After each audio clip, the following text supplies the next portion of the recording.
Bienvenidos a su programa Mexicanas y Mexicanos Chingones. Entrevistas, experiencias de vida, hábitos de éxito.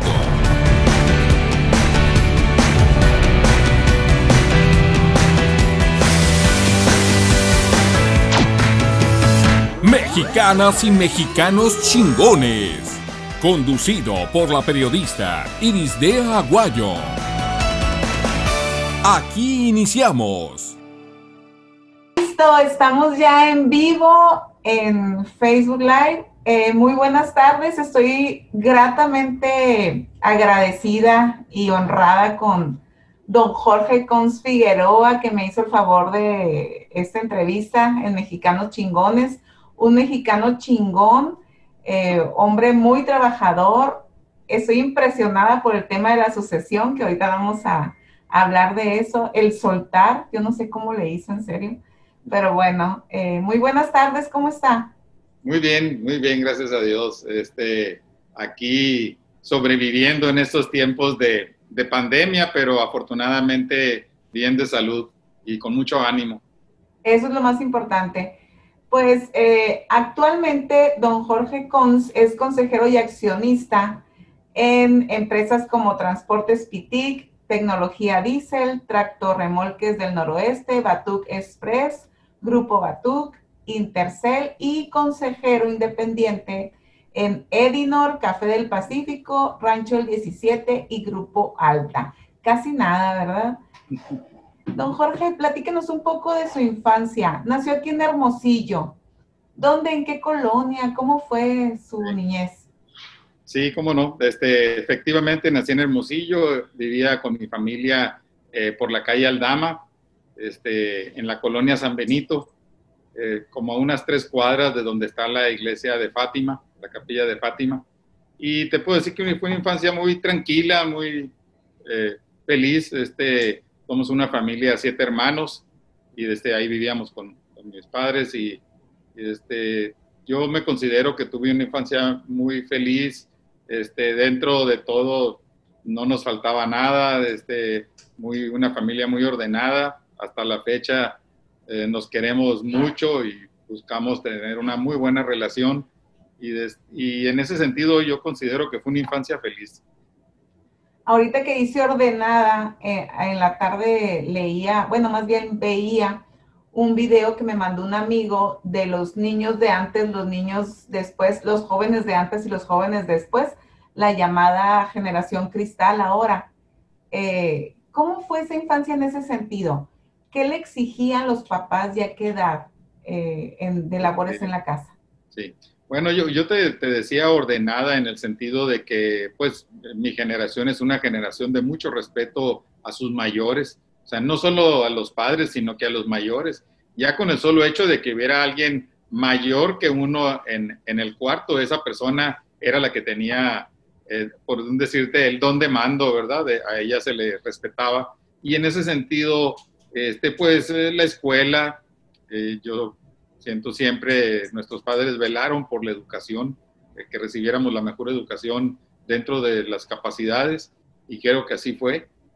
También el trabajo, una cultura de trabajo, del siempre estar ocupado, por supuesto, muchos temas, tiempo para jugar. Antes se jugaba más afuera, no se jugaba tanto adentro de la casa, y de esa manera, por eso te decía yo lo del orden. Yo siento que ese orden y esa disciplina que nos inculcaron de chicos, después de grandes, a mí en lo personal me ha servido mucho para poder tener claro qué es lo que tengo que hacer y poder tener esa fuerza de voluntad de hacer lo necesario, ¿verdad? ¿Cómo le transmitían los valores su papá y su mamá? ¿Cómo eran las enseñanzas? Porque digo, ahorita nos sentamos y hablamos con los hijos, pero antes era más bien el ejemplo o no sé, era una inteligencia diferente la de nuestros padres, pues, ¿no? Así es, Irisdea. No era rollo, era acción, era ejemplo. ¿Cómo a la hora que te decían ya es hora de levantarse, cómo no te ibas a levantar si ya él ya tenía tiempo arriba, si trabajaba toda la semana, los 7 días, y veías cómo el esfuerzo que hacían por conseguir lo necesario y que no nos faltara nada?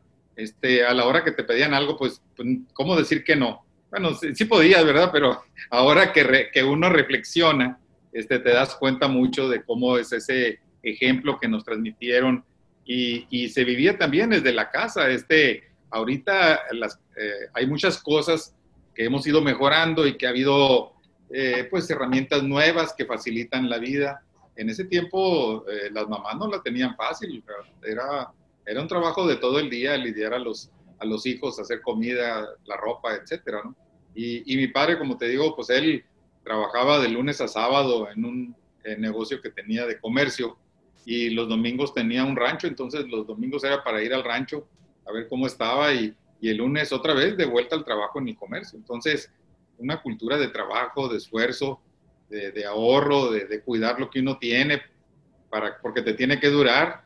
En ese tiempo la ropa se la compraban al hijo mayor y pasaba por todos los demás hijos, ¿verdad? Y pues así era, estábamos acostumbrados a realmente ser austeros, a vivir con lo necesario, pero muy contentos, ¿verdad? O sea, yo me acuerdo que en ese tiempo los juguetes eran un regalo en Navidad. Y en medio de año no había juguetes. Ahí te regalaban ropa, te regalaban zapatos, te regalaban otra cosa. Entonces, eran otros tiempos donde había menos cosas que comprar. Porque a veces me decían, no, es que ¿por qué no compraban? Bueno, muchas veces es porque no había, ¿verdad? Realmente no había ahora, con qué, no había con qué tampoco. No había con qué, pero también a veces no había tanta oferta como vemos hoy. Así es. ¿Qué es lo que más admira de don Jorge Cons Navarro? Ah, qué buena pregunta. Fíjate, siempre uno busca tener lo mejor para sus hijos y cuando volteas hacia atrás ves lo que los padres pues trabajaron y batallaron, ¿verdad? Mi papá quedó huérfano muy pequeño, algo que cuando te platican no era tan raro, antes era relativamente común porque pues las personas vivían muchos menos años que ahora. Mi papá quedó huérfano a los 13 y pues hubo que trabajar. Entonces siempre fue trabajo, siempre fue una persona muy trabajadora. Ese ejemplo nos dejó, austera, no había muchos lujos, muy interesado en la educación. A él solamente llegó hasta sexto, y en sexto pues se tuvo que salir. Y siempre estuvo interesado en la educación de nosotros. Fue el único rubro en el que no se escatimaba ni esfuerzo ni dinero. Ahí sí, si era para educación, había dinero. Él lo conseguía de donde fuera necesario. Todos, pienso yo, que recibimos una buena educación. Y en esa forma fue la manera de cómo a nosotros nos fuera mejor. Y yo, bueno, pues de lo que más admiro de él es esa cultura de esfuerzo, ese trabajo, ese buscar siempre que fuera mejor. Y como te digo, fue una manera de cómo educarnos en el trabajo y dentro de todo eso, curiosamente, fíjate qué curioso, yo me quedé siempre con que la educación que recibí fue de mucha disciplina y mucho orden, pero mucha libertad. Y una vez me acuerdo que alguien me hacía la reflexión, ¿cómo hablas de libertad donde hay disciplina y orden? Bueno, porque al final las decisiones las tomaba yo, obviamente con su consejo y toda la vida siempre platicamos, discutíamos mucho, pero de una manera ordenada. O sea, olvídate, gritos y aspavientos, ¿no? Es impensable. Pero sí una discusión en el sentido de que era un ejercicio intelectual muy interesante porque tenías que argumentar, o sea, no era nomás porque sí o porque no. De la misma manera, él tampoco me hacía hacer algo nomás porque sí, había siempre un argumento.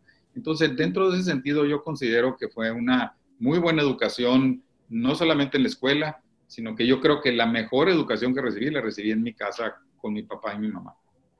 ¿Y doña María Gertrudis era de las que usaban la chancla o cómo era la disciplina ahí? No, fíjate, pobrecita, a mi mamá cuando nos daba una nalgada se le inflamaba la mano, entonces no podía, tenía que ser a convencimiento, no podía ser con violencia. Fíjate, yo tengo ese recuerdo de mis padres que ni recibí nunca un cintarazo de mi papá, ni un chanclazo de mi mamá. Por supuesto que recibí regaños, eso claro, claro, cuando uno no hace lo que tiene que hacer, pero no en ese sentido, no, fíjate, qué curioso. Por eso, por eso te digo que a mí mucha gente me dice es que no checa orden y disciplina sin rudeza, ¿no? Y en mi caso, pues sí, sí me tocó. Pero es que antes con la mirada nos decían todo, pues, o sea, yo le tenía pavor a las miradas feas de mi mamá o de mi papá, Sí, pavor. En mi sí, casa tampoco hubo chanclazos, bueno, mi mamá sí intentaba, ¿no? Pero le sacábamos la vuelta. Pero no había, pues, o sea, sí. no. Era un respeto muy grande y ese respeto, pues la verdad que se lo ganaban, ¿verdad? Como te digo, en mi caso, yo por eso te digo, yo fue una infancia muy feliz y siempre un gran cariño y un gran respeto y yo de lo que más le agradezco es esa capacidad de la confianza de saber que en la libertad que tenía yo para tomar mis decisiones. Y bueno, cuando me fallaba, pues ya sabía. Así me dijo cuando pedí mi primer crédito para comprar un camión, que me dijo, pues, porque pides prestado, dice, porque sabes que si te va mal, yo te voy a ayudar a salir adelante, ¿verdad? Me dijo, pues sí, sí es cierto. Afortunadamente no pude salir adelante sin el otro crédito, pero sí, efectivamente así era, ¿verdad? Y entonces, pero él me dejó tomar la decisión y yo tomé mi riesgo y pues me fue bien. Durante su estancia en Hermosillo, la carrera fue lo único que estudió fuera, estudió primaria, secundaria y prepa aquí en Hermosillo. Sí, fíjate que estudié de primero a quinto en el Colegio Muñoz, de sexto a tercero de prepa en el Regis, y luego me fui al Unison 2 años, pero en esa época hubo un problema en la Unison, estaba en la Escuela de Ingeniería Civil, y los maestros renunciaron por un problema que había habido con el rector lo despidió, y entonces vi la oportunidad y fui a Guadalajara, y allá terminé la carrera, pero de ingeniero mecánico. Los primeros 2 años son muy parecidos, renové de 2 años, me reevaluaron uno, me reconocieron uno y entonces allá terminé la carrera de ingeniero mecánico. 3 años en Guadalajara. Don Jorge, ¿y de dónde viene el amor por la ingeniería? Sí, desde muy chico, no nada más yo, todos nos gustaban mucho los carros y a mi papá también, siempre fue un gusto de él. Y entonces desde chiquito pues era jugar a los carritos y de viejo terminé jugando a los carritos también. Pero de verdad. Sí, así. Dicen que la diferencia entre los niños y los adultos es el precio de sus juguetes y así terminó siendo. ¿Qué tal? Pero bueno, le gustaban los autos pero no había ingenieros en la familia. No había alguien ahí que, no sé, lo inspirara. O sea, ¿cómo Fíjate fue? que, como te digo, siempre me gustó la mecánica de joven. A mi papá también. Mi papá, muchos de los trabajos los hacía él. Y entonces se fue dando natural, ¿verdad? En esa época no pude salir cuando salí de la prepa de la ciudad a estudiar ingeniero mecánico fuera. Así fue como entré a ingeniero civil. Pero pues a la hora que sucedió esto, hubo esa oportunidad de poder ir a Guadalajara y terminar la carrera que yo quería desde un principio, pero que por diferentes motivos no había podido iniciar. ¿Y cómo fue ese cambio de la pequeña ciudad, la provincia, con la gran ciudad? Muy buena pregunta. Sí, sí. Andaba, como perro sin dueño, andaba ahí en Guadalajara y eso que ya tenía amigos. Sí, fíjate, es un shock importante. Afortunadamente, con amigos y con gente muy, muy amable, fue que pude brincar eso. Yo no había salido de mi casa, yo había salido una semana a visitar parientes en otras ciudades, pero nunca más tiempo. Entonces, sí fue todo un caso que afortunadamente me fue muy bien, muy buenos amigos, hasta la fecha nos reunimos, compañeros que nos graduamos ahí en la Autónoma de Ingenieros Mecánicos, pero sí, los primeros, ¿qué te puedo decir? El primero y segundo mes yo creo que fueron los más difíciles. Era, como dicen, de esos de biblioteca, ratón de biblioteca, porque no conocía a nadie. Pero bueno, pues ya agarré el ambiente. O sea, primero se dedicó a estudiar y luego ya a pachanguear. pues no había con quién pachanguear en un principio, así que me acuerdo porque iba a la biblioteca y ahí leí el periódico, el Imparcial retrasado, ahí tenían el periódico, allá iba, lo leía. En ese tiempo pues no había internet ni redes sociales, te estoy hablando del 1974. Entonces, y el correo pues era escribir una carta, echarla al correo y que la llevara el cartero al destinatario. Entonces, era muy diferente la comunicación de cómo es hoy. ¿Y dónde conoció a doña Rosa María? Fíjate que este es todo un caso porque le di la vuelta al mundo para encontrármela. Vivía enfrente de mi casa. No, que yo se la di por el otro lado. Pero, o sea, desde un principio, desde niños, ¿se echaron el ojo? ¿Cómo fue? No, yo creo que ya cuando yo estaba en prepa, fue cuando ya nos conocimos y nos pusimos de novios cuando me gradué de prepa y así, duramos 7 años de novios y luego, y ahorita ya llevamos 41 de casados. O sea, lo esperó cuando se fue a Guadalajara. Sí, por no, más pues, carrilla que nos daban a los dos de que amor de lejos es de conejos, pero sí, aquí sí funcionó. Ay, qué bueno, felicidades. O sea, ya lo podían demandar por tiempo perdido, ¿no? Porque Sí, 7 años es mucho tiempo de sí. noviazgo. Un primo decía que íbamos a tener nietos, no hijos. Pues bueno, una familia bendecida, ¿no? Sin Así duda. es, yo me Don considero. Jorge, el provinciano que se va a la gran ciudad, yo digo que a veces eso nos obliga a estudiar un poquito más para poder destacar, ¿no? ¿Cómo le hizo la cuestión económica? ¿Tuvo que trabajar? ¿Fue fácil estudiar? ¿Cómo fue esa parte de su vida? Sí. No, en ese sentido, mi papá siempre me apoyó toda la carrera. Fui a una universidad particular, la Universidad Autónoma de Guadalajara, y él siempre me ayudó toda la carrera con los estudios. Es lo que yo te digo, que ahí era el único gasto al que no se le decía que no en mi casa, la educación. Todo lo que fuera educación, él sacaba dinero de las piedras para que nosotros estudiáramos, y no nomás en mi caso, en el de mis hermanos fue lo mismo. Entonces, en ese sentido, saqué la carrera. Yo me acuerdo que me gradué un fin de semana y a la siguiente semana me reporté a trabajar con él aquí porque en esa época él ya estaba, Transportes Pitic ya estaba funcionando desde hacía 4 años antes y era una etapa de crecimiento en ese momento. Era después, fíjate, curiosamente después de la devaluación que hubo con el presidente Echeverría y Pitic estaba en crecimiento, entonces me vine con él para ayudarlo a administrar todo lo que era mantenimiento de los camiones que teníamos en esa época. Y así fue como empecé a trabajar con él. O sea, su primer trabajo... Él ha sido mi único patrón. Mi papá fue mi único patrón. ¡Wow! ¡Qué interesante! O sea, la empresa de familia, el fundador fue su papá. Sí. Él, un hermano de él y 2 amigos fundaron Transportes Pitic en 1973. O sea, 45 años ya de Transportes Pitic. 47, sí. 47, sí, cierto.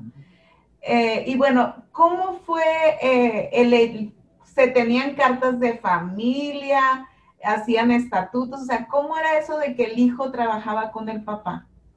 Fíjate que en mi caso se dio muy natural porque pues a veces en los veranos yo iba al comercio que tenía él y trabajaba ahí, especialmente si me había ido mal en la escuela, tenía que trabajar más.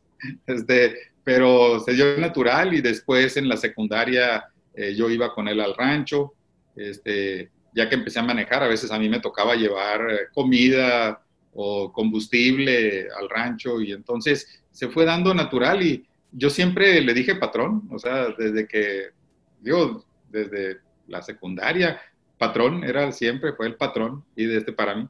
Y entonces ya cuando sale la carrera, yo sí había pensado en un momento dado como ingeniero mecánico buscar trabajo en otro lado, pero se dio esa coyuntura de que había esa necesidad aquí con él y me ofreció venirme a trabajar con él en mantenimiento. Así caí yo aquí en Hermosillo el 77 y estuve con él de esa manera. Después se organizó un taller y yo me encargué de manejarlo. Después se lo compré y fue mi negocio personal. Y después empecé a comprar camiones, que fue donde, como te decía ahorita,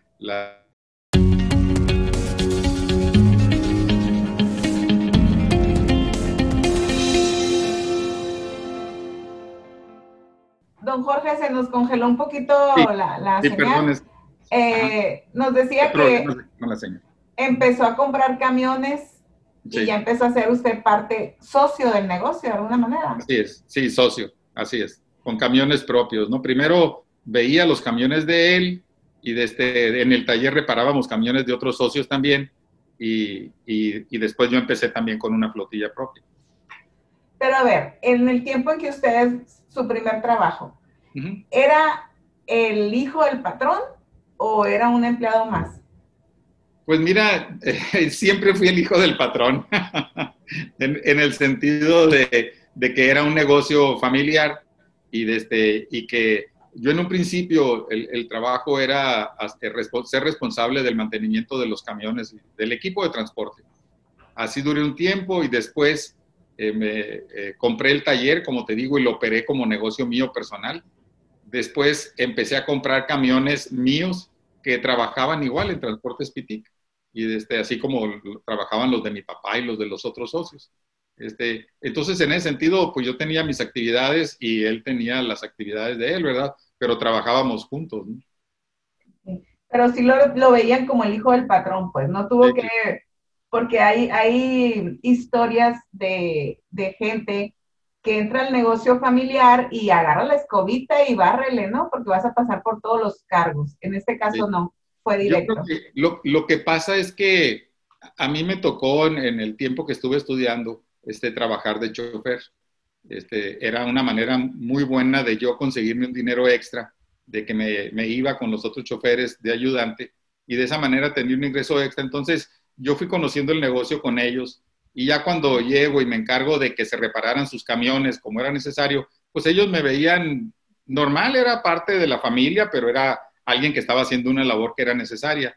Y después ya con camiones propios, pues igual ahora tenía choferes que trabajaban para mí, que antes habían sido mis amigos. Inclusive me tocó de 2 casos de choferes con los que yo trabajé para ellos, o sea, porque ellos eran el encargado del camión y yo iba de ayudante, y que después ellos terminaron trabajando para mí. Pero nunca lo vimos desde ese punto de vista, siempre lo vimos como algo natural, ¿verdad? Yo tengo un camión, contrato a alguien que conozco, que sé que trabaja bien, y así se fue dando la relación. Entonces sí me tocó ir viendo diferentes pasos, diferentes etapas del negocio, pero siempre como que se dio una natural. Cuando yo estuve fuera estudiando, yo venía todas las vacaciones de verano, de invierno y en Semana Santa, y a veces en esas ocasiones manejaba o echaba viajes con los trailers. Entonces, por eso nunca me desconecté, siempre estuve conectado. O sea, sus vacaciones eran para trabajar en el negocio. Aprovechaba ahí porque la verdad es muy divertido. De hecho, siempre me ha gustado y a mis hermanos también nos ha gustado manejar y nos hemos divertido manejando. Por eso te digo que de niño jugaba a los carritos y ahora juego a los camioncitos. Y ahora también a los carritos, ¿no? Porque tiene un carro padrísimo. Oiga, don Jorge, ¿y cuándo empieza? Porque yo me acuerdo de una de las entrevistas que estaba en el proceso de institucionalizar la empresa, ¿no? Sí. Ya empiezan a crecer, pues ya no son nada más los hermanos, ahora son los sobrinos o los hijos. ¿Cómo fue este proceso de institucionalizar la empresa? Sí. Fíjate, mi papá en 1990 tuvo un infarto y quedó paralizado de medio lado y él ya no pudo volver a trabajar a la oficina.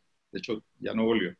Entonces, los hermanos nos organizamos para hacernos cargo del negocio.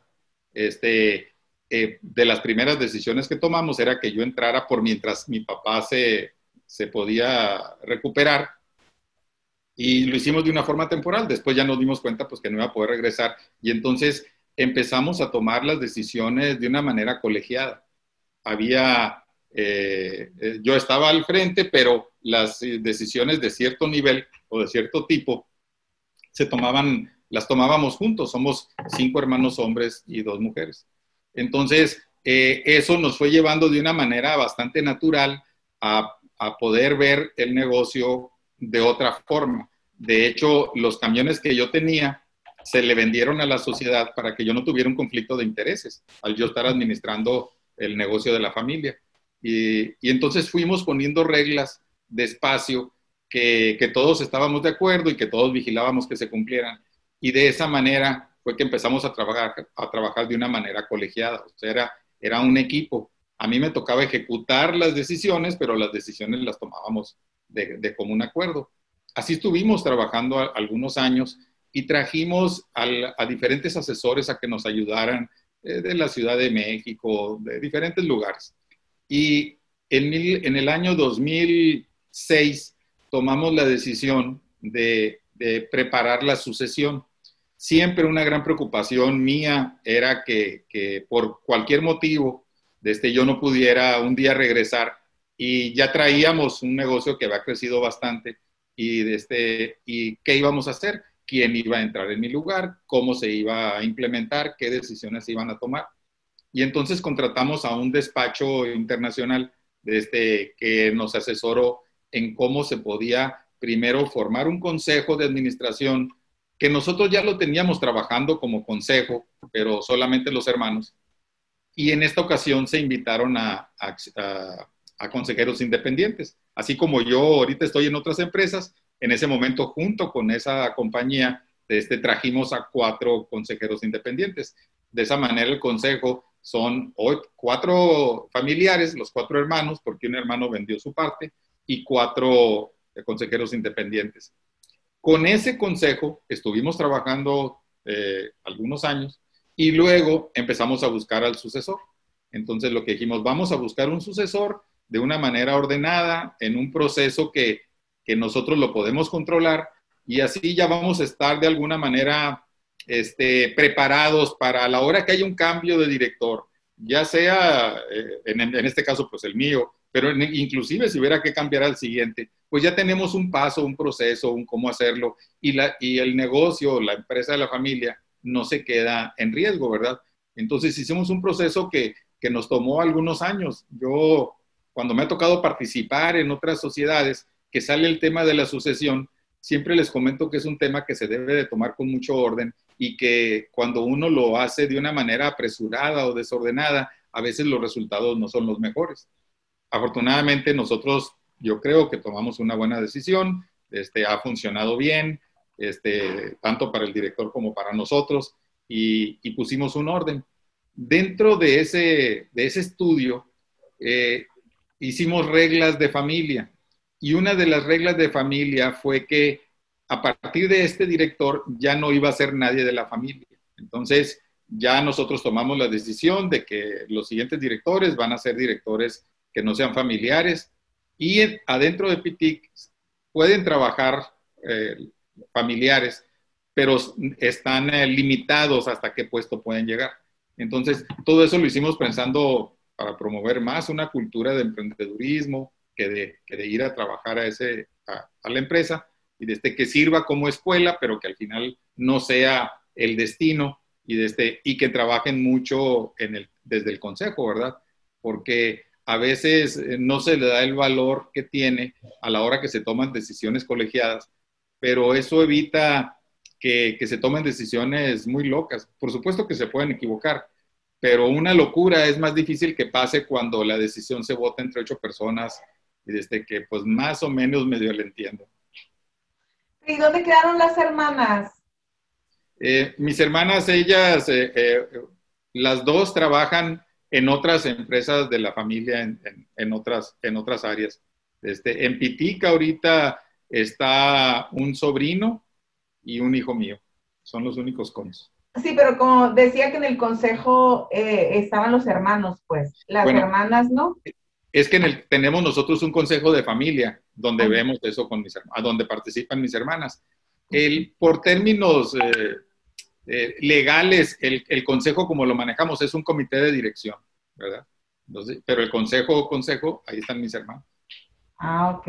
Ya me había sentido discriminada como mujer. No, o sea, fíjate, sí. es muy curioso, desde que nosotros cuando mi papá se enferma y entramos nosotros y que fuimos poniendo reglas, fuimos poniendo reglas en el sentido de que sí podías trabajar, pero los sueldos que se pagaban eran sueldos como de un empleado. Entonces dijimos, aunque somos socios, primero somos funcionarios y recibes un sueldo tal como te lo pagarían si fueras alguien externo, y aparte pues recibes dividendos, ¿verdad? Como socio.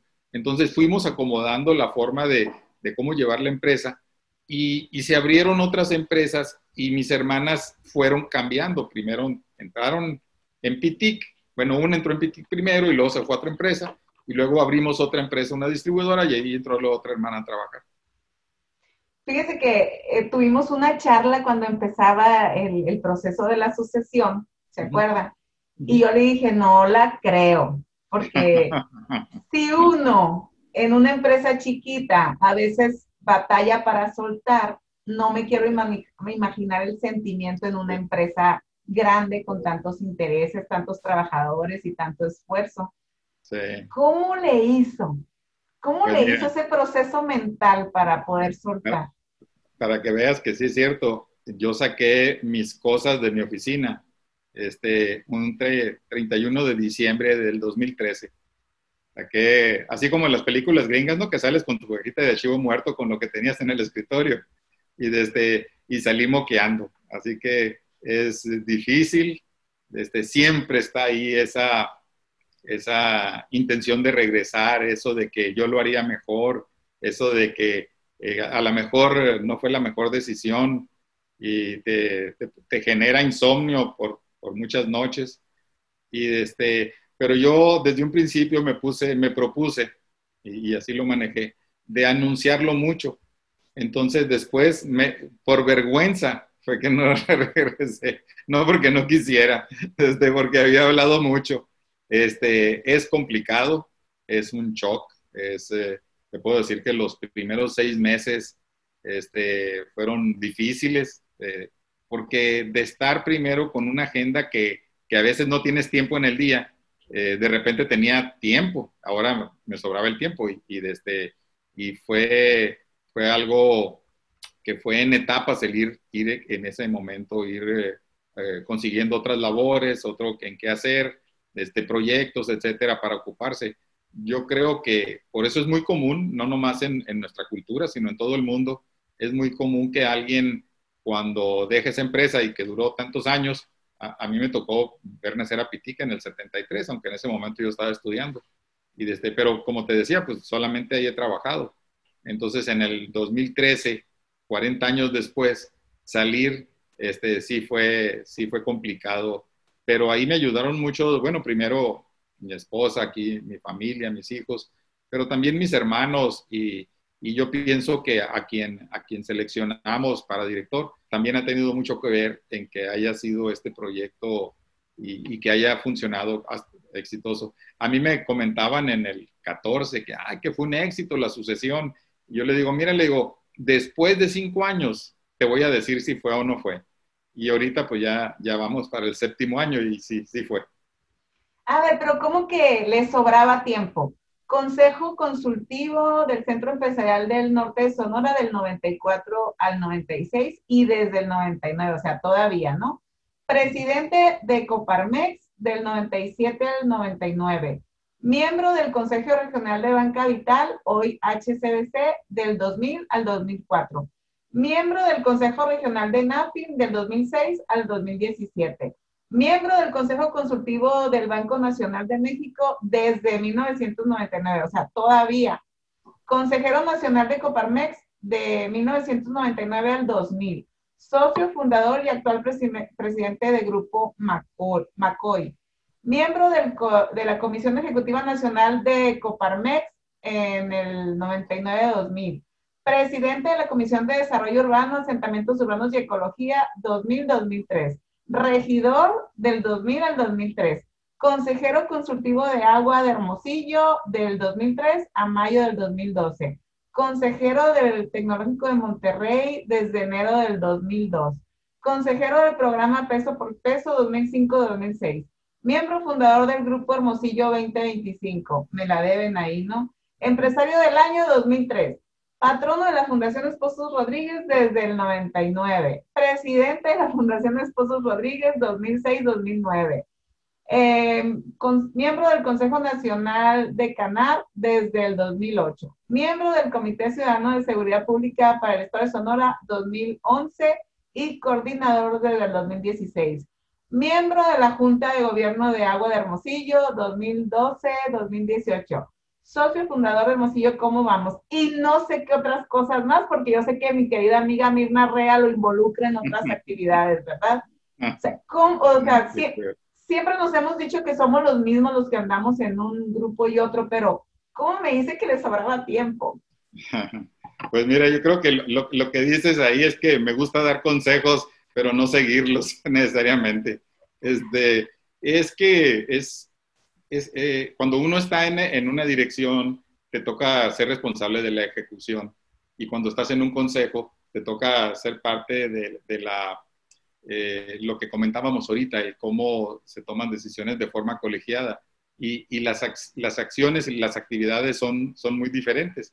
Y lo primero que extrañas es la ejecución, esa adrenalina que tienes cuando estás ejecutando, cuando estás tomando decisiones, tomando riesgos y implementando, cambia. Y entonces sí estás ocupado, sí tienes que hacer, pero no sabe igual. Entonces, por eso es que es ese cambio en un principio en el que uno batalla mucho.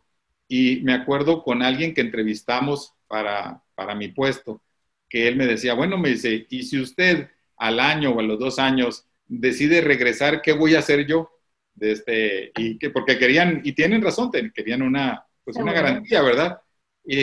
Porque es lo más común, que haya una sucesión y que el que se fue al rato se enfade y ahí viene de vuelta, ¿no?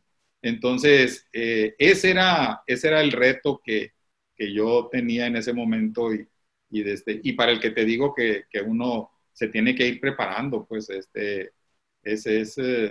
complicado. De hecho, hay asesores muy profesionales en diferentes países que se dedican haz de cuenta como si fuera un psiquiatra para directores generales que dejaron sus puestos, porque es un shock y pasa en detalles. Mira, yo tenía años sin entrar en una sucursal del banco para ir a hacer un trámite bancario. Y desde entonces, pues, cuando regresas a eso, te das cuenta de que muchas cosas uno da por sentadas y tienes que regresar y empezar a aprender de vuelta, ¿verdad? O sea, ¿tuvo la humildad de ir usted personalmente a un banco y hacer fila? Sí, pues sí, en ese momento otra decisión que tomé es que ya no iba a tener asistente, precisamente para ser más independiente, ¿verdad? Pero sí, tú tienes gente que te va facilitando la vida y haciendo cosas, y porque tiene una razón para que tu tiempo lo dediques a lo que consideras más importante o las decisiones que otras personas no pueden tomar por niveles de la estructura, ¿verdad? Pero entonces dejas de hacer muchas actividades que en el momento que cambias, ahí vas de vuelta. Entonces, en los detalles más sencillos es donde empieza uno a desesperarse, ¿verdad? Y entonces, pues sí, cierto, iba y hacía fila y me desesperaba de estar haciendo fila, ¿no? Afortunadamente la banca electrónica ha avanzado mucho y eso me facilitó la vida. ¿Cómo es que Transportes PITIC o por qué siempre está interesada en la responsabilidad social? Bueno, yo creo que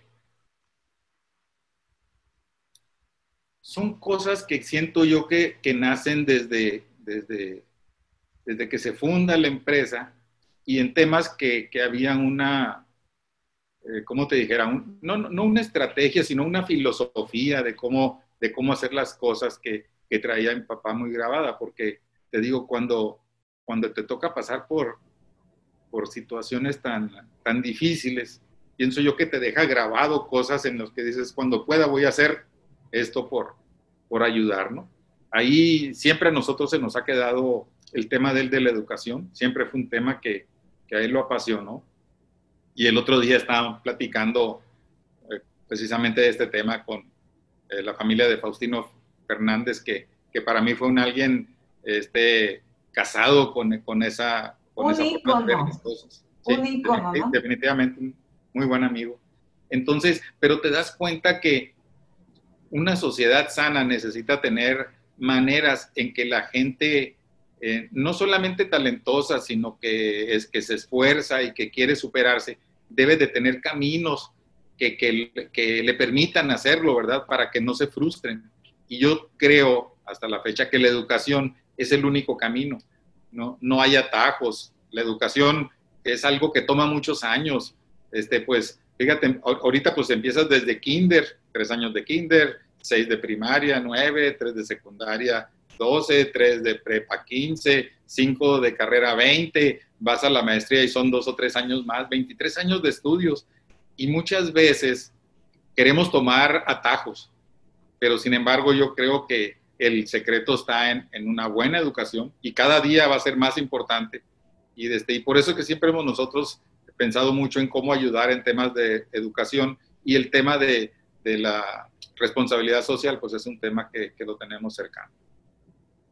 ¿Qué son cosas difíciles? Cuando dice, nos ha marcado las cosas difíciles, ¿qué fue algo difícil que vivieron, que los hayan marcado? Bueno, a lo largo de los años nos tocaron pues casi muchas de las crisis del siglo XX, ¿verdad?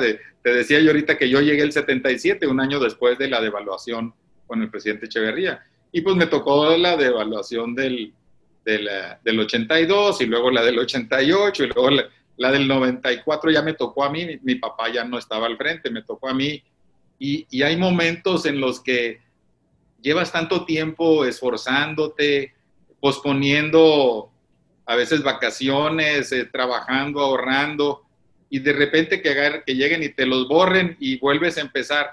La verdad, pues que sí es desmoralizante, ¿verdad? Me acuerdo muy bien, yo el 95 ya estaba en Coparmex, y me acuerdo que el presidente era Enrique Salgado, y Enrique iba todos los meses a México, y entonces, pues cuando pasa eso, el 95 empezamos el año, y Enrique, pues, ¿qué dicen en México? ¿Qué vamos a hacer? ¿Cómo nos va a ayudar el gobierno? ¿Qué ves para adelante? Pues no veía nada, ¿no? Y luego volví a ir al otro mes y pues tampoco. Y entonces me acuerdo que en una junta dijimos, ya entendimos, el gobierno no va a hacer nada por nosotros. Entonces, búscale. Pues hubo que tomar muchas decisiones muy difíciles. Yo pienso que eso al final del día nos hizo más fuertes y nos permitió a nosotros como empresa, o sea, salir adelante, porque mucha gente se quedó esperando que le ayudaran, y ese fue su error, ¿no? O sea, es el momento donde dice, oye, nadie me va a ayudar, ¿no? Entonces tengo que ayudarme yo. Me recuerdo que cuando vino la crisis del 2008-2009, fue una crisis que nos pegó muy duro al transporte, a la economía, y sin embargo la pudimos transitar sin tanto dolor. Sí tomamos decisiones difíciles, tuvimos que cerrar terminales, tuvimos que recortar personal, y me acuerdo eran decisiones muy difíciles porque no eran cosas que estás recortando a alguien porque hizo algo malo o porque no lo hizo, sino porque el negocio no daba para tener a tanta gente trabajando. Y me acuerdo fueron decisiones muy complicadas, pero sin embargo después nos permitió poder salir adelante, donde muchas empresas no pudieron salir adelante, nosotros salimos, y te puedo decir que al final del día no fue tan difíciles como las anteriores, porque uno parece que no, pero a golpes aprende. Algo parecido a lo que estamos viviendo ahora, ¿no? Los empresarios esperando que el gobierno les mande un salvavidas y no pasa nada. ¿Cómo se siente usted ante esto? ¿Cómo ve ese panorama de México? Fíjate, yo siento que en el 95, ahorita estamos comentando, pues el gobierno no nos va a salvar, pero tomaron muchas decisiones muy sensatas con lo que estaba pasando en ese momento. Yo creo que ahorita esas decisiones no se han tomado, o no las veo yo, a lo mejor sí, pero yo no las veo. Y entonces todavía estamos más en que pues yo y mi organización y mi gente tenemos que tomar las decisiones para salir adelante. Cuando pasa este tipo de cosas, un enfrenón en la economía como el que estamos viviendo ahorita, pues nunca lo habíamos vivido, ni siquiera el 95 fue así. Y es muy complicado, y entonces lo que sucede es que pues tú traías trabajo para 100 personas y de repente resulta que nomás tienes trabajo para 50. ¿Y qué haces? Hay 50 y cuando vuelve a aprender te avisan, y fíjate, y si vuelve a aprender, si te va bien, pues va a haber 10 o 15 más, de todas maneras. Entonces, es muy complicado la manera de resolverlo, cada quien en su industria lo ve, pero lo más difícil es cuando te encuentras en una etapa de crecimiento donde tú tienes créditos, apostaste a invertir para poder crecer y para poder tener mejores oportunidades. Y entonces, a la hora que se atora esto, pues resulta que tus ingresos se caen, pero tus obligaciones siguen iguales. Entonces, y pues ya no da, ¿verdad? Entonces, no se trata de si eres bueno o eres malo, es que no tienes con qué. Y ese es el gran tema que mucha gente no entiende. A mí un familiar me preguntaba, oye, pero es que, pues, ¿por qué no? Si tiene o está grande la empresa. Bueno, lo que pasa que pidió crédito para comprar esa máquina y resulta que ahora la máquina ya no la necesita y si la quiere vender, le dan el 50% del valor de la máquina y no puede ni siquiera pagar el crédito que pidió. Y entonces ves tú cómo se arma muy rápido una espiral hacia abajo. Yo creo que en el tema económico todavía nos falta ver lo peor. O sea, yo considero que hasta ahorita hemos sufrido, pero no nos falta en el momento en el que hay empresas que todavía es muy probable se tengan que ver en la necesidad de cerrar hacia enfrente. ¿Por qué? Pues se te van acabando el dinero que traías y llega un momento en que eres insolvente y se acabó todo, ¿no? Yo siempre, a mí me gustan mucho los dichos rancheros y mi papá me tocó convivir mucho con él y me platicaba detalles y siempre me decía que una empresa quebra por sus costos fijos, ¿no? No quebra por sus costos variables, quebra cuando haces oficinas muy bonitas, cuando inviertes en cosas que no producen y entonces en el primer atorón que no tienes el volumen, pues ya no te da para pagar en eso que invertiste, ¿verdad? Y entonces te ves en un aprieto muy grande. Entonces, yo considero que las reglas de los viejos, de los negocios, siguen siendo válidas y de la vida en general. Y de alguna manera, pues ahorita estamos en un momento de apretarnos el cinturón, de ser austeros y buscar la manera de seguir trabajando y poder salir adelante, ¿verdad? Esto se va a reponer, pero sí va a tomar un tiempo que la economía se recupere. No va a ser para el otro año, ¿no? Eso lo tenemos que tener muy claro. Pues. Sí, no. Y lo malo que ahorita es en todo el mundo. Las otras crisis éramos nomás nosotros. Ahorita todo el mundo está en ese mismo problema. Y a propósito de mundo, ¿qué mensaje positivo le dejó el COVID? Bueno, primero que nada, que uno siempre debe de estar preparado para imprevistos. Yo creo que nosotros andábamos por ahí por febrero y todavía oíamos hablar de este problema, pero nunca nos imaginamos el tamaño, el impacto que generaría. Entonces, ese es algo que uno siempre debe de tener un ahorro para eso. En nuestro tiempo, en nuestra sociedad, no le gusta ahorrar, le gusta disfrutar, o sea, le gusta mucho el día de hoy. Y creo que debemos ser como nos enseñaron a ser nuestros padres y nuestros abuelos, en el que ellos siempre buscaban tener un ahorro, un guardadito, como decían ellos, la olla enterrada en el patio, como les decían a los rancheros. Y en ese sentido creo que yo lo que veo es que sabios eran, a ellos les tocaron muchas épocas muy difíciles y entonces esa fue su manera de salir adelante. Y nosotros deberíamos depender un poquito a ellos en saber cómo no puede uno tener todo lo que tienes el día de hoy, sino que debes de ahorrar para conseguirlo y no solamente cargar la tarjeta para poder comprar por adelantado todo lo que quieres. Y sé que muchos de esto que yo digo va en contra de la economía, porque estamos en una economía que vive de que todos gastemos en lo que no necesitamos, pero al fin del día yo pienso que quien es conservador en ese sentido es el que tiene las mayores probabilidades de salir adelante en una crisis. ¿Sufrió COVID? ¿Le ha dado COVID a usted o todavía no? No, fíjate, afortunadamente no, he estado encerrado. Pero igual y es asintomático, pues, ¿no? O sea... Sí, no he tenido síntomas. Uno de mis hermanos le dio asintomático, como tú dices, se checó y efectivamente sí era. Yo no he tenido síntomas y creo que no me ha dado. Y si me da, creo que me va a pegar una revolcada por la edad y por las otras enfermedades aledañas. Pero al final del día yo creo que me va a dar. O sea, en el tiempo nos va a dar a todos o casi todos. Sí, Pero yo creo que son los últimos. Usted hace ejercicio, ¿verdad? Muy poquito, muy poquito. Pues le gusta más manejar que andar. Mucho. Para mí manejar es diversión, no es trabajo ni necesidades, es diversión. Oiga, ¿y nunca le ha dado, digo, ya vimos que fue regidor, no le ha llegado algún partido ahora que andan urgidos de líderes sociales a hacerle la propuesta de que sea candidato a alguno de los cargos? Sí. Fíjate que en ese tema, cuando fui regidor, fui con Pancho Burques. Pancho es muy buen amigo, a mí me tocó conocerlo y trabajar con él en Coparmex. Fue muy bonita experiencia. Yo les digo que otro amigo y yo, César Tapia y yo, entramos de regidores en esa ocasión. Para mí fue como haber ido a una maestría a Harvard. O sea, me tocó conocer gente muy interesante, conocer el tema de la política por dentro y y yo pienso que dentro de mis limitaciones fue interesante conocer eso, aprender a trabajar, ver cómo se podían hacer ciertas cosas y tener buenos resultados. Pero es un tema que la misma dinámica de la política y sus reglas y todo eso ha sido un tema que yo tengo muy buenos amigos que les gusta y yo creo que tienes que tener vocación para ese trabajo. Yo pienso que es como ser sacerdote. Si no tienes vocación, no te metas.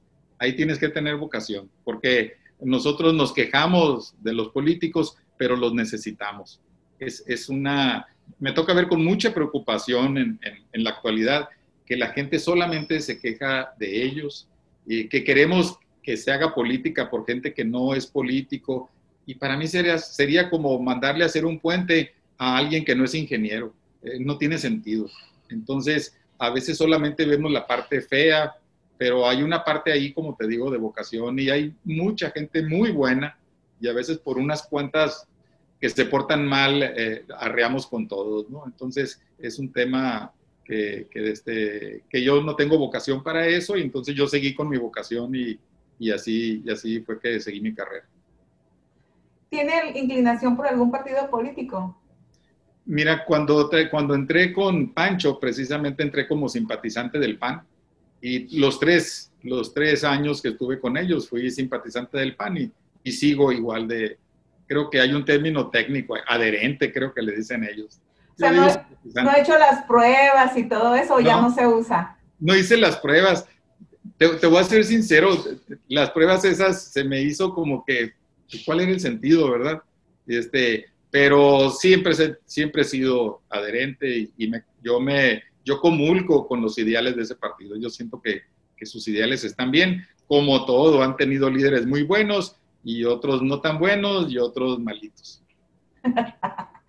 ¿Y cómo visualiza las próximas elecciones aquí en Sonora? ¿Qué ve desde su visión con gente de Morena que quiere impulsarse, con la búsqueda de liderazgos sociales que no son políticos? El hecho de que hasta, digo, ya puedes atropellar, sales a la calle y quieres atropellar y quieres ser candidato, pues porque ahorita todo el mundo quiere ser candidato, ¿no? ¿Qué piensa usted de todo eso? ¿Cómo ve el Estado? Sí. Mira, yo creo que nosotros obviamente tenemos muchos retos hacia adelante. Ya los traíamos y la pandemia pues no hizo más que aumentar la intensidad o la necesidad de que realmente nos pongamos en orden y hagamos un mejor esfuerzo. Yo siento que algo que nos pasa ahorita es lo que te decía yo de nuestros ancestros, el sentido de que a veces es, oye, pues tengo que trabajar mucho y a otros les van a tocar los resultados de mi trabajo. Es algo que ahorita tenemos que ver. Nosotros en las últimas décadas nos hemos gastado lo que invirtieron nuestros ancestros.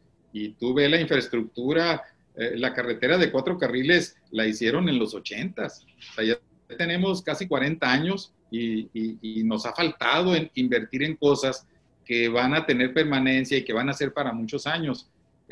Ha habido un montón de motivos, yo entiendo, y hay muchos motivos de por qué, ¿verdad? Pero yo siento que como como ciudadanos debemos de pensar bien cómo vamos a poder juntarnos para trabajar. Y cuando nace Hermosillo 20, Hermosillo, ¿cómo vamos? Hermosillo, ¿cómo vamos? Ya no me acuerdo qué cachucha traigo. Cuando nace Hermosillo, ¿cómo vamos? La idea era cómo poder ayudar a la gente a ponerse de acuerdo. O sea, no es decirles qué hacer, no es de que tú piensa azul o piensa rojo o morado, no. Es tú siéntate con gente que piensa diferente de ti, pero encuentren los puntos comunes, no los temas en los que no están de acuerdo, porque todos tenemos nuestra forma de ver las cosas, nuestra forma de pensar, la forma como te educaron, etcétera, pero todos tenemos puntos comunes que se necesita hacer precisamente como ciudadanos, como gente que forma parte de una sociedad. Y en ese sentido, yo creo mucho en lo que hace Hermosillo, cómo vamos. Y si tú ves, hay 8 mesas con gentes muy diferentes, o sea, gentes de diferentes ideologías, partidos, sexos, enfoques, de muy diferentes. Y lo que yo creo que les ayuda es que ellos primero ven en qué están de acuerdo y dejan para después en lo que no están. Yo siento que nosotros como sonorenses necesitamos ponernos de acuerdo y trabajar en lo que estamos de acuerdo y dejar para después en lo que no estamos. Y sé que es muy difícil, eso lo entiendo, pero siento yo que necesitamos, como dicen, ponernos las pilas. Y como dicen ahora los jóvenes, ¿no? Ubícate. En ese sentido, si a mí me preguntas, oye, ¿qué le dirías al siguiente gobernante? Ubícate, ¿no? ¿Por qué? Pues porque llegas a una institución que pues tiene problemas de presupuesto, ¿no? Ya los teníamos, con esto pues vamos a tener más. Y tienes a una sociedad que te exige que hagas muchas cosas para las que o no estás preparado o no tienes recursos, pero a veces les falta valor para decirles que no lo van a hacer. Y ese es el tema. ¿Cómo califica el gobierno de Claudia Pavlovich? Pues no ha terminado, todavía no lo puedo calificar. Pues lo que va hasta ahorita. Pero te paso un tip. Claudia fue regidora junto conmigo en el 2000-2003. Ah, pues hay cariño ahí, ¿no? Digo, porque es una mujer que se da a querer, pues, ¿no? Sí. No, sí. Y ella yo creo que ella tiene vocación de su mamá igual. Su mamá era una persona con mucha vocación para la política y yo pienso que Claudia lo trae en los genes. Así es.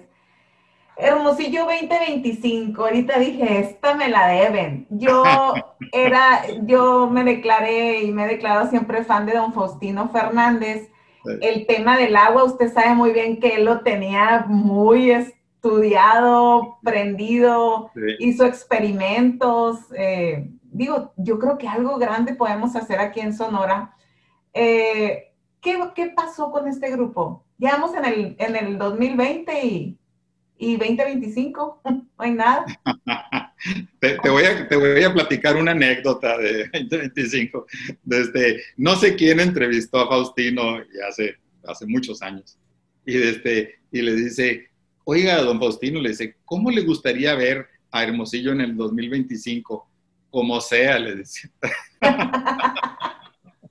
Y pobrecito, ahora que murió me acordé de él, ¿no? Desde que no le va a tocar verlo en el 2025. Espero que me toque a mí. Lo va a ver desde otra dimensión, pero lo va a ver. Pues, así es. Hay muchas acciones.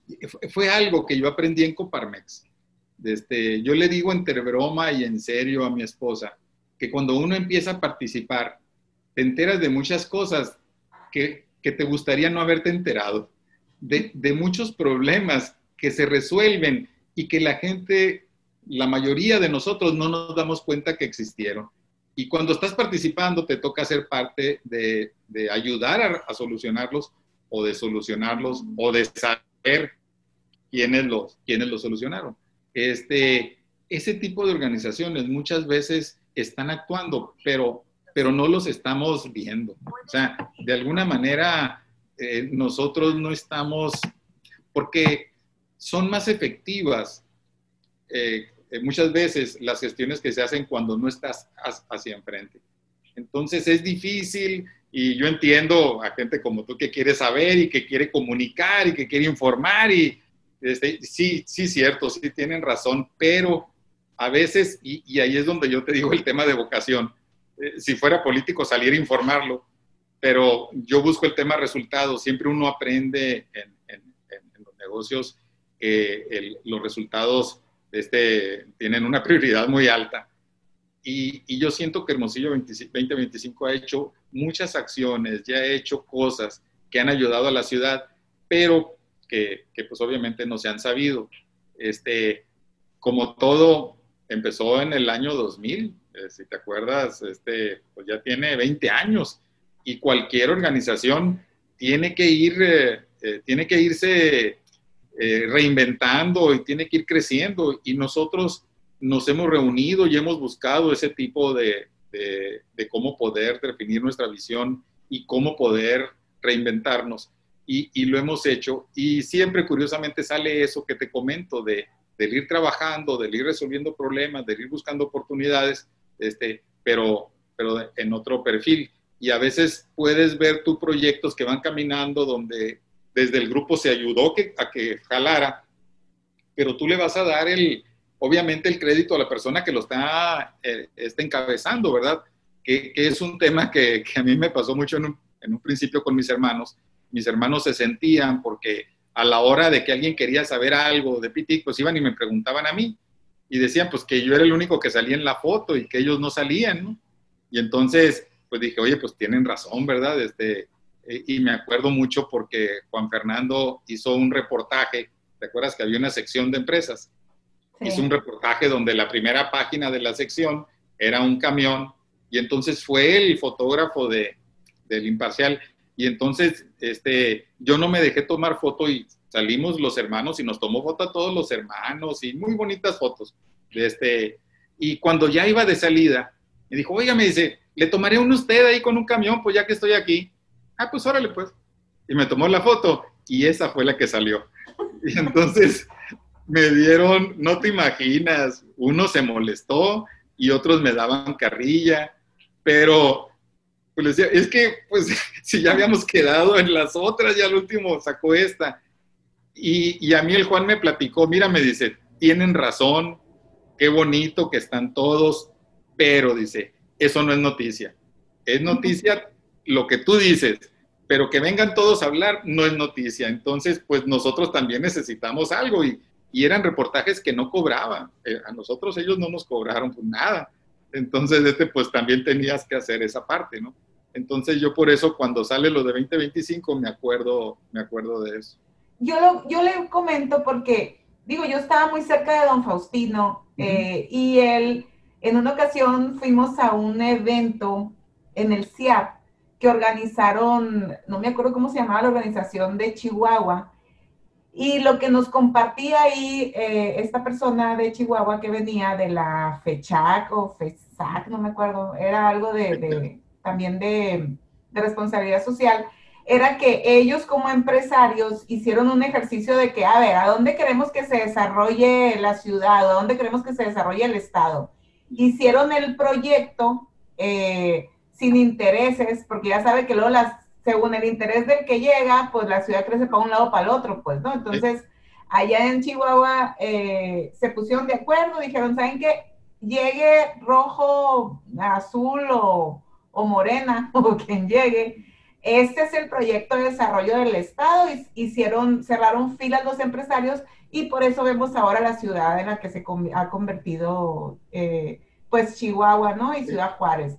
Entonces, don Faustino a mí me comentó, eso es lo que tenemos que hacer aquí, me decía, y esta debe de ser el espíritu del 2025, y yo me quedé con eso, pues. Por eso yo le digo, ¿dónde está el proyecto? ¿A dónde va a ir la ciudad, pues? Porque nadie ha tenido el valor de decir, Hermosillo debe de crecer para acá, por la del agua, por lo de la contaminación en el aire y por todas las deficiencias que tenemos. El que va llegando crece en función del grupo político o económico que lo respalda, pues, y usted sabe muy bien ahí en la regiduría que eso pasa. Claro. ¿No? Mira. Entonces, Sí. ¿Cómo le hacemos? Ahorita te decía yo lo difícil que es hablar de disciplina y orden sin ser duro. ¿Estás de acuerdo? Dentro de la libertad es difícil. Es complicado que llegue un gobernante y que diga cuál va a ser la vocación del Estado. Imagínate que llega el que tú digas y dice, este Estado va a ser minero y a nadie vamos a ayudar más que a los mineros. Y los que no sean mineros, que se vayan a otro país, como dijo algún periodista por ahí. Eso no necesariamente, primero que nada no es fácil de hacerlo porque pues todos los que no son van a quejarse y los pones en desventaja, etcétera. Entonces es complicado cuando alguien te pide, dinos qué tenemos que hacer y dime algo que me guste a mí. Entonces, pues si tienes un arquitecto, va a querer que le digas que vas a ser arquitecto y así. Entonces, yo creo que lo que nosotros tenemos que hacer como sociedad es poner las reglas para quien quiera hacer una empresa o dedicarse a algo, que tenga los medios de hacerlo de una manera ordenada, ¿sí? Que no afecte a los demás, al contrario, que sea motivo de crecimiento de la economía. Y si aquí en Sonora quiere salir a vender hielo sin que esté refrigerado con el solazo pues no le va a ir bien y solito va a bajar la cortina, ¿no? Pero tiene la base, tiene la promoción, tiene la infraestructura, ¿estás de acuerdo? Entonces, es difícil que nos digan qué hacer. Si nos dijeran, oye, tienes muchas ventajas para hacer industria de exportación a Estados Unidos porque estás en la frontera. Pues esas se dan solitas, ¿estás de acuerdo? Lo único que necesitas es que no les pongas trabas, ¿no? En ese sentido yo pienso que debe de ser el Estado. Nosotros más bien deberíamos de pensar cómo debemos ser los sonorenses. Debemos de ser trabajadores, educados, que respetan el Estado de Derecho, que nos portamos de una manera en la que estamos seguros. Y yo te aseguro que cualquier empresa viene y se instala aquí. Cultos. Cuando, verás, a mí me pasó algo muy interesante. Cuando andábamos buscando candidato para director, buscamos en otros estados, inclusive hasta 2 gentes fuera del país. Y cuando para mí siempre era venirse a vivir Hermosillo, pues es la gloria, ¿no? Yo siento, aquí van a estar haciendo fila para venir, ¿verdad? Es más, oye, ¿qué más quisiera cualquiera, no? Pues no, querían que les pagara más que lo que ganaban donde estaban, por el solo hecho de vivir aquí. Y yo no lo entendía hasta que uno me lo explicó. Mira, me dice, lo que pasa que nosotros tenemos ya una manera de vivir y entonces, por ejemplo, hay teatro en Hermosillo. Bueno, pues sí hay, pero está vacío, ¿no? Hay la Sinfónica. Bueno, pues hay muy buenos tapes o cintas, CDs. Entonces te das cuenta tú, es que aquí yo voy al teatro, voy al Auditorio Nacional, voy a las carreras de caballos al hipódromo. De repente dices, ahí, aparte de tu trabajo, hay otras cosas alrededor que le dan valor. Cuando las plantas locales traen gente de fuera, pagan un sobreprecio cuando no existen ese tipo de cosas. Entonces, tú dices, oye, como sociedad, nosotros debemos que esa calidad de vida sea mejor, ¿verdad? Ahorita, si viene alguien, ¿qué te pregunta?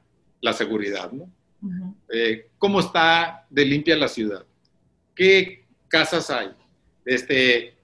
Obviamente el clima, pues, no lo puedes disfrazar. Me acuerdo que nosotros dijimos, cuando busquemos un director general, necesitamos buscarlo entre enero y abril, porque en mayo ya hace calor. Entonces, y es muy curioso, pero uno contrata no solamente al director, sino tiene que estar de acuerdo su esposa. Entonces, la labor de convencimiento es para él y para la esposa. Yo me acuerdo un caso de un candidato que lo quería saber cómo estaban las universidades, entonces la llevaron al TEC. Y resulta que ese día hizo mucho calor en abril, una cosa que aquí no se da. Llegó la señora al hotel, ahí yo los estaba esperando, desesperada que le dieran agua, y ahí se acabó el interés. Entonces, ¿estás de acuerdo? Y dices, bueno, pues ese pues no lo podemos cambiar, pero habrá muchas cosas donde tú les vendas. El headhunter nos decía que les teníamos que vender, que estábamos a 4 horas de Tucson, que eso era muy bueno para las señoras. Pues sí. Entonces, como sociedad, ¿qué quiero yo? Pues quiero, ¿no? Vivir bien, a gusto, y eso fomenta que tengas buenas empresas. Y las empresas, si tienes muy buenos trabajadores porque tienen una ética de trabajo, tienes gente educada, capaces técnicamente, ¿verdad? Que viven bien, ¿verdad? No están siempre bajo estrés. Todo eso te va haciendo competitivo, ¿verdad? Y luego le pegas la parte logística. Entonces, ahí, pero si tú dijeras, es que ya solamente vamos a hacer un solo rubro, pues primero te echas de enemigo a todos los demás rubros, ¿no? Por eso es que no ha funcionado aquí el que digan, hablan de vocaciones cuando lo que deberíamos de crear son medios ambientes. Muy bien. Habla de un tema de seguridad, que es importante también para quienes quieren venir al estado. Y ustedes manejan transportes. ¿Cómo está la seguridad en el país, en el termómetro que tienen ustedes? ¿Sabes preguntar dónde nos duele? Mira, desafortunadamente el tema de la seguridad ya tiene algunos años muy complicado. Nosotros hemos aprendido a vivir con él y a sacarle la vuelta. Verás, no te me asustes, me voy a cambiar porque se le está acabando la batería a la computadora. Okay. Verás, voy a ir a conectarla, Sin problema. Pues vamos a seguir platicando, porque también uno de los temas de seguridad que ahorita le vamos a comentar al ingeniero es si le responden las aseguradoras. Ahorita hay un tema pendiente con las aseguradoras, porque algunas personas que nos esforzamos todo el año en pagar el seguro de gastos médicos mayores, les dio COVID y les dijeron, váyanse al Hospital General del Estado. Entonces, si usted es una de esas personas que no la atendió, que no le respondió la aseguradora para entrar en un hospital privado y recibir la atención que usted esperaba recibir por el hecho de estar haciendo el esfuerzo de pagar mes con mes o año con año la cuota del seguro de gastos médicos mayores, por favor, mándenme mensajito. Hay un abogado que está dispuesto a apoyarnos para ver de qué manera podemos pues poner esta evidencia, porque no es justo que nos estemos esforzando tanto, que dejemos a veces de tener otras cosas para pagar ese seguro de gastos médicos mayores, y ahora que lo ocupamos en una pandemia, pues qué fácil nos dijeron, discúlpame, no tengo dónde meterte y que te vaya bien, ¿no? Entonces, yo creo que no se vale. Incluso si hubo muertes en estos casos, repórtense, mándenme mensaje, mándenme mi celular y mi correo electrónico, aquí van a aparecer en pantalla en una de las cápsulas que hagamos, pero la idea es de que si usted no lo atendieron bien, usted no le dijeron que no había espacio en un hospital privado y usted tenía el seguro de gastos médicos mayores, ahí había una responsabilidad de atenderlo, de por lo menos darle asistencia médica. Tengo un caso ahí de una persona que dice que llegó y que sentía que le faltaba oxígeno y que ni siquiera le dejaron entrar al hospital. Le dijeron que se tenía que ir al Hospital General porque ellos no podían recibir a gente con sospecha de COVID. Yo creo que eso no se vale, y menos si estamos haciendo este esfuerzo por estar pagando este seguro de gastos médicos mayores, que no son baratos, ¿eh? Y menos para quienes ya pasamos de cierta edad, pues también implica, y no lo puedes dejar de pagar porque pues lo pierdes y ya para que te vuelvan a aceptar es un show. Entonces, bueno, en el tema de seguridad, no sé, ahorita que nos platique el ingeniero, cómo se da este tema, ¿no?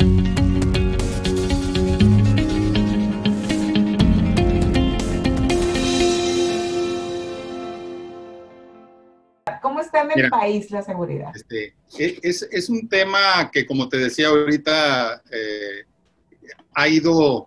la inseguridad ha ido creciendo a nivel nacional. En el tema del transporte está identificado por zonas y nosotros lo que buscamos es arreglamos nuestra logística de modo que podamos transitar con el riesgo menor, pero sí se ha ido descomponiendo. Yo creo que el gran tema de nuestro país hasta antes de la pandemia, más que la economía, era la inseguridad. Porque la inseguridad lo que te lleva es que precisamente tu patrimonio, lo que tú tienes, pues resulta que ya no estés seguro y obviamente ahí está pues inclusive tu seguridad personal. Y era algo que se había venido descomponiendo. Es un tema complicado, es un tema en el que se dice que la seguridad se compra en abonos y se pierde al contado.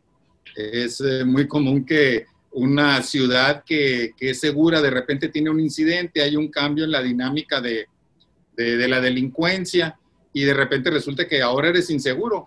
Y para recuperar la seguridad que tuviste antes toma años. No es un tema que pueda resolverse en el corto plazo, por muchos motivos. O sea, no puedo defender a los gobernantes porque ellos también cometen sus errores, pero también como sociedad nosotros cometemos los nuestros, ¿verdad?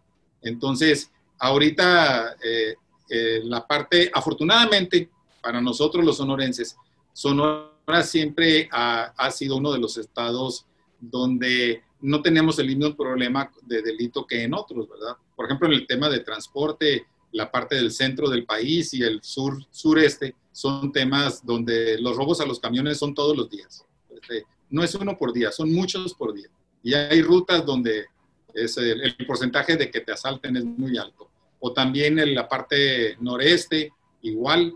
Entonces, en ese sentido, que no debe de ser un alivio para nosotros, el que otros están peor que nosotros, así no debe de ser. Pero, sin embargo, es un tema que sí se ha ido descomponiendo y es, como dice mi amigo Arturo Díaz, es multifactorial. O sea, son muchas cosas las que inciden en este tema, ¿verdad? Y por eso es que es tan difícil de resolver. Pero, y a ver, ingeniero, ahorita que estaba conectándose, yo comentaba, le responden las aseguradoras, porque ahora con lo del COVID, fue mi caso y fue el caso de gente cercana a mí y otros amigos y gente que se ha sumado, en el que los hospitales privados les dijeron, ¿sabes qué? Aunque tengas seguro de gastos médicos, no te puedo recibir porque no tengo capacidad para atender a gente con COVID. Sí. Y los mandaban al Hospital General.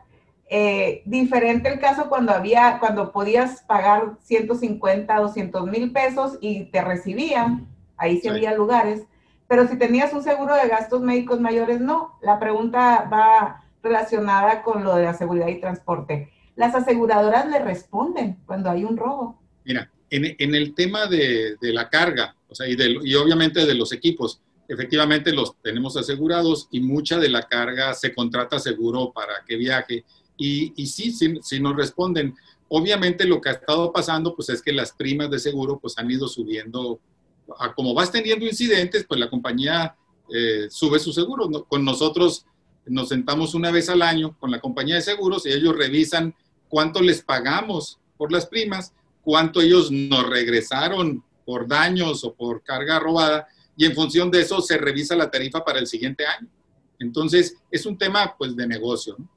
Lo que tú comentas es un tema de salud, pero a mí, sin estar bien informado, a mí lo que me informaron de cómo se atendió el COVID aquí en Hermosillo, es que los hospitales lo que hicieron fue designar un número de camas para atender eso, porque lo tendrían que hacer aparte y con una serie de protocolos muy diferentes y buscaban ellos que no se contaminaran los otros enfermos que tenían en el hospital. Entonces, a veces había un tema ahí de capacidad, donde creo que el Hospital General lo designaron Hospital COVID, pero los hospitales privados nunca fueron COVID al 100%. Designaron un área pequeña y si esa área estaba llena, pues estaba llena y no aceptaban. Entonces, no sé exactamente cómo fue la situación y porque otra vez es un tema pues dinámico, ¿verdad? Sí. Digo, no se esperaba nada de esto, ¿verdad? Pero no. La cosa es que tú te esfuerzas en estar pagando seguros de gastos médicos, claro. Y a la hora que lo quieres usar te dicen, ay, lo siento, pero no. No, sí te entiendo, imagínate que llegas y pues no hay lugar. Acuérdate que en otras ciudades hubo el caso de que llegara una persona con COVID y adentro ya estuviera una y entonces salió de que si es más grande, si tiene comorbilidad, que a lo mejor podían decirle al que está adentro, pues quítate para que entre este otro, ¿no? Era un tema que los doctores le tenían mucho miedo y yo los entiendo porque pues es muy duro quitarle la atención a una persona que sabes que en el momento que salga se puede morir para salvar a otro, ¿no? Nadie quisiera verse en una situación así. Afortunadamente, hasta donde yo sé, aquí en Hermosillo no pasó eso. Así es. Ingeniero, ya para concluir, porque sabemos que tiene cosas que hacer, fórmula del éxito, ¿qué nos sugiere a quienes andamos en la lucha día a día por mantener y quienes quieren crear su empresa? Mira, primero a mí esa palabra siempre me ha dado mucha rasquera. ¿Cuál? Del éxito, porque yo pienso que a alguien le puedes poner ese adjetivo cuando ya se murió, pero mientras estemos vivos siempre tenemos la capacidad de destruir lo que hicimos o de equivocarnos de una manera tan fuerte que pierdas lo que tienes. Yo lo veo como un tema de una calificación de cuando algo se termina, ¿no? O sea, una empresa tuvo éxito cuando ya se cerró y tiene éxito en este momento, pero el día de mañana a lo mejor no tiene porque cambió la economía, ¿verdad? Es dinámico. Yo creo que, yo te decía que creía mucho en las recetas de los viejos, ¿no? Hay una sabiduría muy grande ahí que a veces uno no la sabe leer bien. Cuando estaba pensando yo, por ejemplo, ahora en mi retiro, un tema importante era, bueno, ¿y cuánto tengo que tener para poderme retirar, verdad? Y un amigo me dijo, mira, me dice, si tu flujo de efectivo es mayor que tus gastos, eres inmensamente rico. O sea, no se trata de que si es 100,000 pesos, obviamente no es con 5,000 pesos o 3,000 pesos, es si tienes una cantidad importante, pero gastas más que eso, eres pobre. Entonces, es un tema muy importante que muchas veces uno no lo ve hasta en el momento que te ves en la situación donde dices, a ver, yo arreglo mis gastos y vivo de una manera cómoda con esto que tengo, pero mis ingresos son mayores, entonces soy rico. Soy rico porque siempre tengo un excedente todos los meses. Entonces, en ese sentido, a veces es bueno revisar en qué gastas y darte cuenta que hay muchas cosas que no necesitas. La pandemia nos ha ayudado a eso. De repente no sales y no necesitas, bueno, en el caso de los hombres, estar comprando ropa todas las semanas. Y ¿estás de acuerdo? Y pues resulta que sí es cierto. Oye, fíjate que pues vivo con otros gastos en otro nivel y entonces de repente puedo tener un excedente. Entonces yo siempre pienso que las empresas es igual. Una empresa debe de trabajar muy fuerte para cumplir con lo que necesitan sus clientes, con una oferta que sea muy atractiva y que siempre tenga bajo control sus gastos y sus excedentes, reinvertirlos o invertirlos en otra empresa, de tal manera de que nunca estás contra la pared. Y eso permite a que enfrente una situación como la actual. Esta situación la van a poder sobrepasar las empresas que tenían recursos y que no estaban contra la pared en sus flujos de efectivo. Entonces, para mí el orden es otra vez, vuelve a ser básico, ¿verdad? El cuidar, el ser austeros. Cuando ves una empresa que tiene en las oficinas el último grito de la moda, de repente uno piensa, híjole, ¿y cómo le irá a hacer si el mes que entra vende un poquito menos, ¿no? Y muchas veces efectivamente eso es lo que les pasa. En ese sentido, yo creo mucho como una receta muy sencilla que a mí me dijo una vez un político, precisamente un político, porque yo le decía pues que los negocios, que las complicaciones, lo difícil, me dijo, si las empresas es de lo más fácil del mundo, ¿ves? ¿Y cómo? Mira, dice, lo que tienes que hacer es reducir tus gastos, bajar tus costos y crecer tus ventas. Y así van a crecer tus utilidades, ¿no? No, pues sí. No, pues sí. Si lo ves así, pues sí. El chiste es cómo, ¿verdad? Entonces, en ese sentido, yo siempre creo que el orden, la disciplina, la austeridad son una ventaja de cualquier persona. Y la economía personal tú la puedes llevar a tu empresa o a tu país y siguen siendo las mismas reglas básicas. Un país que gasta mucho y que no produce va a ser un país siempre pobre y en la orilla de la ruina. Entonces, y para eso pues no hay atajos. Ingeniero, ¿qué porcentaje de las utilidades se debe de reinvertir? Fíjate que depende mucho de las etapas y de las dinámicas de cada empresa. Nosotros, por muchos años, nuestra regla de oro era que el 80% de las utilidades se reinvertía, el 10% se entregaba como PTU y el 10% para los socios. Pero eso depende de qué industria estás y del crecimiento que te dé tu industria para hacerlo, ¿verdad? Pero a mí se me hace una fórmula muy sana. Siempre el reto es convencer a tus socios, ese es el primer problema, pero a nosotros afortunadamente sí nos funcionó muy bien. O sea, se reinvertía en empresas satélites. Fíjate que nosotros, el negocio que tenemos de transporte es un negocio que es de mucha necesidad de capital. Los camiones necesitas estarlos renovando y comprando para crecer tu capacidad de producción, y son unidades que son muy caras. Entonces, la verdad que siempre nos hacía falta dinero. Nunca tuvimos el problema del exceso de dinero. En ese sentido, a la hora de la renovación y del crecimiento, siempre estuvimos reinvirtiendo. Muy bien. Pues, ingeniero, no sé si quiere agregar algo más. No, te quiero dar las gracias por la plática. Nomás me hizo falta el caballito de tequila, pero no me animé a que me vieras tomando tequila en la cama. Pero me lo tiene que invitar, eso. Pues va a estar el problema. A ver cómo te lo hago llegar. Muy bien. Sí, porque estaría muy bien una charla así, ¿verdad? Tengo ganas de hacer una reunión así, pero en la cava del Quiriego, donde era el despacho de Álvaro Obregón, donde escribía ahí sus ideas. Y digo, debe de haber cierta energía ahí, ¿no? Como para hacer una reflexión de lo que ha pasado.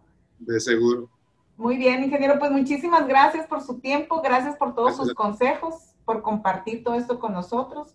Y pues aquí están las puertas abiertas siempre en nuestros espacios, ya sabe. Muchas gracias, Erisdea. Un gusto saludarte.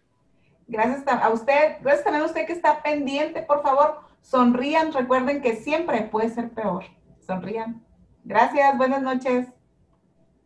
Buenas noches, Erisdea.